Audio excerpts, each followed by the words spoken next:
Hey guys, so today it's our Sunday video and I am filming today with my friend Megan.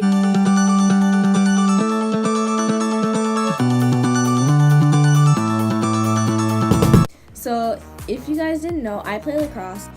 I have my new lacrosse stick and Megan has my old one. This is a pretty basic beginner stick. It's usually about $40. The stick's a little bit more expensive. Has the Fortress 300 head. Which I like because of the curve that it has. It helps me to catch the ball, and it also has the shooting guide right here. So that's really useful, especially if you're a forward or a midi when you have to shoot the ball, but it also helps guide the ball into your stick when you're trying to catch the ball. So this stick, the differences are there's no metal or plastic or anything. It's just strings, and as you can see, it like easily gets bent out of shape. Stuff like that. It doesn't have a very good head. The head is just pretty flat, so it makes it hard to scoop the ball up. And it gets pretty beaten up, but it's a good starter stick. I used this my first year. Another thing that we're going to talk about is lacrosse balls. So your game ball, it is going to be yellow. Let me see if I can find my yellow ball. So your game ball is going to usually be yellow. But it's good to practice with a white ball and an orange ball. It's good to practice with an orange ball if you're just starting out because it's easier to see. And it's good to practice with a white ball if you're a little bit more experienced because then you'll get a lot of times in a game it's hard to see the ball because of the sun. Or that kind of thing.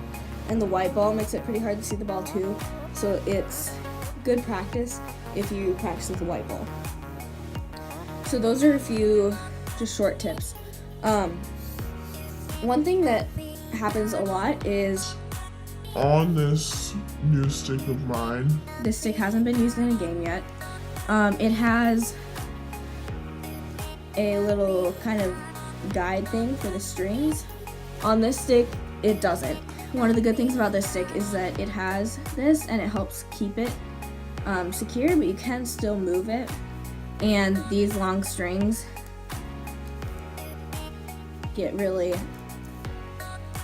they just come with a stick like this, and these long strings get very annoying. And so you will probably want to tie them. And if you guys want, I can show you another video how I tie my strings so that they stay pretty well. So in lacrosse, if you are going to play in a game, then your stick needs to be legal. And one of the main things for it to be legal is that the ball has to stay above the top of the head of your stick at all times. So a lot of players will get a pocket, and throughout the games the pocket will keep going down, and then eventually their ball will not be legal anymore because you can't see it over the top. Now this stick is new, so it has been legal the whole time because it came legal. I'm pretty tight, so I haven't made a full pocket on it. But this stick, I would have a pocket that is, right now it's legal, but a lot of times it would not be legal.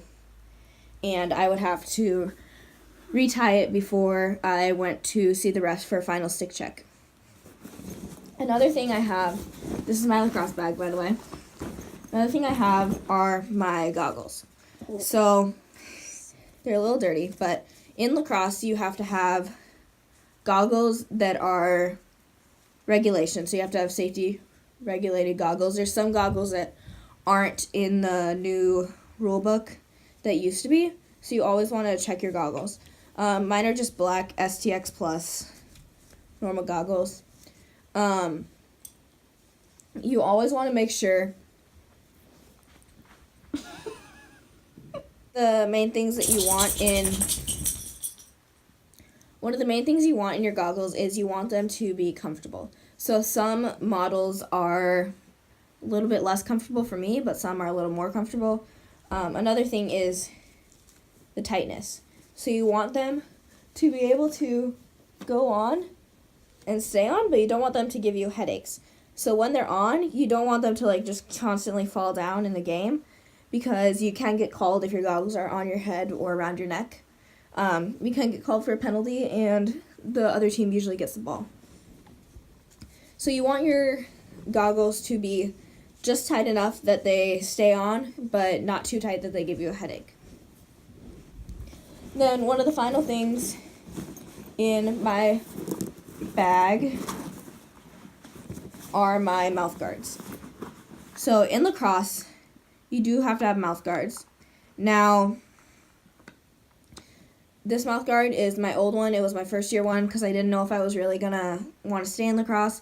So it was just the basic football mouth guard. And what you can do with football mouth guards is you can cut off the little string that they come with, and then they work just fine. My new mouth guard, which I used for a little camp session that I did, it's a lot nicer. It's Oral Armor. Came with a case, and it has these kind of guards for the bottom teeth too. As you can see, this one did not have that. It was just for the top teeth, but this one does have it for the bottom teeth. And then it just comes with a case. So you always have to have your mouth guard in or like showing it when you go up to the ref for final check before the game starts. And then the very last thing in my bag, other than a few more balls, are my cleats. Now, these cleats are dropping grass everywhere. No, okay. These cleats are just Adidas soccer cleats, I think they are. They're too small for me now, but during my first year, they were great. The one thing that I had a problem with was that the laces kept coming untied, and so I would have to tie them after a goal was scored or during halftime. I'm going to be getting new cleats. One thing that I would recommend is getting the ankle cleats for softball. Yes. Megan plays softball, so yes, she kind of knows. But getting the ankle cleats for softball, because these cleats, they can come off very easily, especially if your foot gets stepped on or that kind of thing. And, I mean, they're okay, but they're not metal. That would be nice. So this is basically all the stuff that you pretty much have to have for lacrosse. So you have to have cleats, a stick, a mouth guard, and then goggles. And then, of course, there's, like, the uniform and all of that kind of stuff. But this is just the basics. If you're going to start out, I would recommend just an STX. I don't even know what it is. Just the normal, just has the 100 head. Just a normal stick. Or if you want to get a little bit of a nicer stick, you can get the STX Fortress 300 head on any stick that you like. Those are just a few things that are good to know about lacrosse. So